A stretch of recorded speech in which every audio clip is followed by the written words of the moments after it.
Orang yang gitu pan boga dundungan, rek boga dundungan di pabrik atau boga dundungan orang gawe di sawah merenang.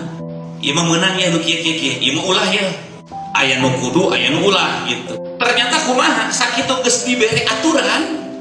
Geus aya undang-undang na didinya palambian dur tuluy teu ningali itu abid. Teu ningali itu abid bidalikal kitabi kana itu tulisan. Teu ditempo-tempo acan. Boro-boro ngajalankeun eusina nempo kitu hayang. Ya perumpamaan jelema nu teu haji.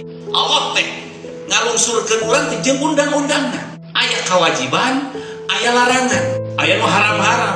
Teu hayang-hayang acan nempo undang-undang Allah na oge. Urang ka pangajian teh ngarah nyaho aturan. Kajeun nepi gawe tapi teu cocok jeung aturan nu nitah gawe. Boro-boro menang gaji nu kitu mah paling dipecat. Meureun gitu. Ari unggal bulan hayang menang gaji 6 juta di pabrik eta teh.